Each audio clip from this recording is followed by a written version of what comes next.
My final guest is Israel Flam, who's responsible for this indirectly. Your children started it, but you're the one who got them involved with wines. Yeah. How did you get involved with wines? Well, it actually, very interesting because, we talk about the years, the 60s, when there was not much interest in wine in Israel, and by chance, I got involved with a project of some wine research institute, and finally, instead of going to study agriculture, which was I intended to do, I fell in love with wine, and in the 1968 went over to South Africa, studied there in Stellenbosch, and where Golan was born, as a matter of fact, and from there went for my academical training at the University of California, Davis, in wine department. And when you came back to Israel, was it hard to get a job in wine? Well, there were no openings, and there were no need for winemakers, but I was lucky enough to get a job as a young winemaker at the big winery in Israel, Carmel, which is and used to be more the biggest winery in Israel. And as a matter of fact, I stayed there for 35 years, began as a young winemaker, became the winemaker in charge at Rishon LeZion, the principal winery, and ended up for the last 15 years the chief winemaker of the whole group. Now, how did you inculcate this love of wine to your kids? You didn't start feeding them wine at 2 years old.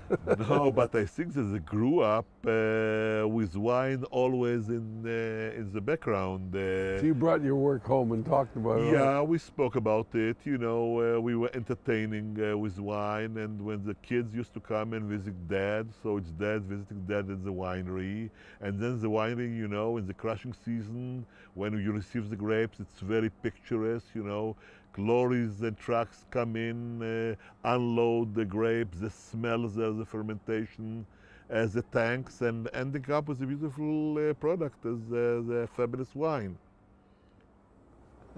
I thought maybe there's an addiction. You take the kids down at a young age down into the barrel room, and they get that smell, and they have to get addicted to it. They have to the story is actually when everybody, and when I was young and they were kids, winemaker was not such a popular profession as it is today. So when they told their friends, "What is your father doing?" they told him he's a winemaker. They said, "What? Wine? He drinks wine? He's a drunken?" So they were a bit shy to tell about what the father is doing, for his living. But if you look at from the 60s till now, there's been such a radical change in the quality of wines and the culture of wine in Israel. You've seen it all. No doubt, no doubt. We lived in I was fortunate to live in a very interesting era.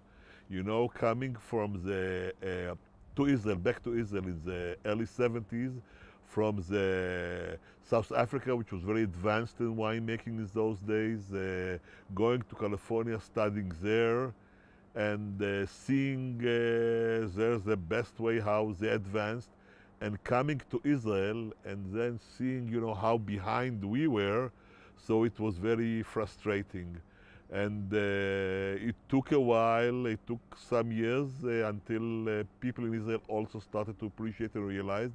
And thanks God, now we are a leading country, and my kids, Flam Winery, is one of the ones that are responsible to this revolution of quality in Israel, that even, wine critics who doesn't have to do with Israel or with Judaism write about wine, find interesting in their wine, which was never the case, when I was a young winemaker. When your kids decided to go into winemaking, and you know what a competitive business is, did it scare you? I mean, did you say, "Oh wait, don't do it"? No. It scared me very much. I told them, "What the heck? What do you have to do with it? Go and find yourself some other occupation." But as they had so much passion, and they were willing to do it so strongly, due to the mother, who is actually now here the CEO and CFO, she pushed them. Kami pushed them very much. If you like it, go and do it. And thanks God, after 10 years, I was wrong, she and they were right. Oh, so you were the brake and she was the pusher. Which She is was the pusher. She was the pusher. I Yeah, see. yeah, she was. So they made her CEO rather than you. No, I don't have the talent. You know, I'm a winemaker. I don't have anything to do or knowledge about finance or balance sheets or so on. And she's very good in that. And she's a talented character. So she was appointed. I see.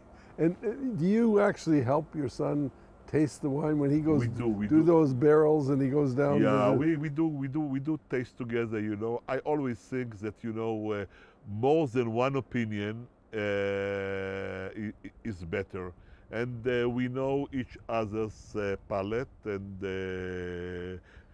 so so many years of experience are here as a winemaking and wine tasting that it means that I don't say we can't go wrong, but doing all the effort and all the best we can do in order to produce the best product. And but Golan definitely he's the leading. He's a talented winemaker.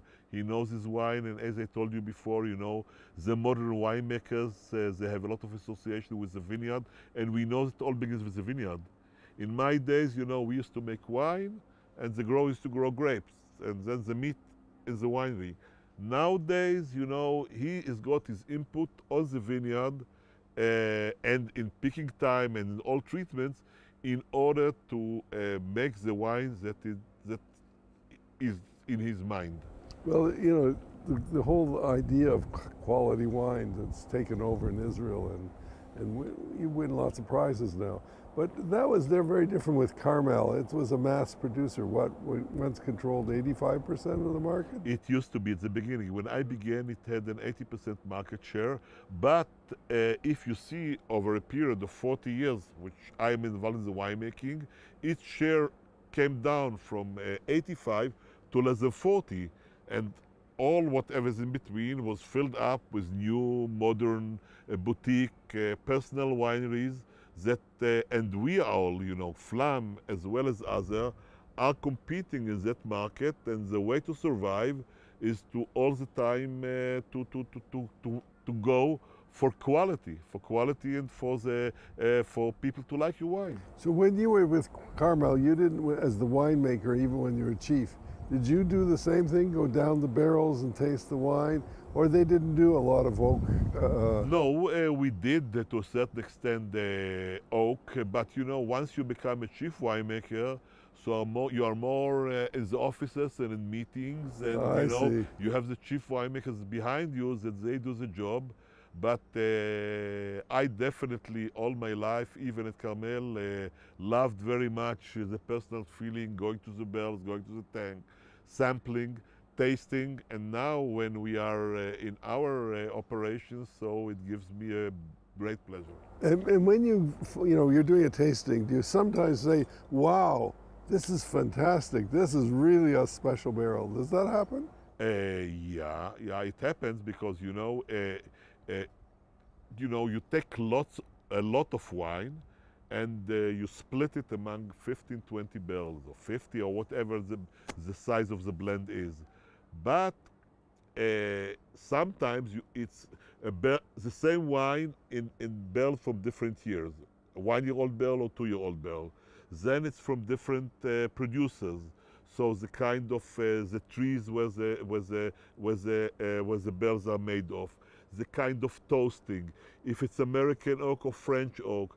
And you see sometimes that a number of barrels from a certain producer with a certain treatment show itself up. But then what's nice about it, that finally you don't make a single barrel blend in the bottle, but you blend from the different barrels, into the wine, and you get a homogeneous wine, which shows up to its best.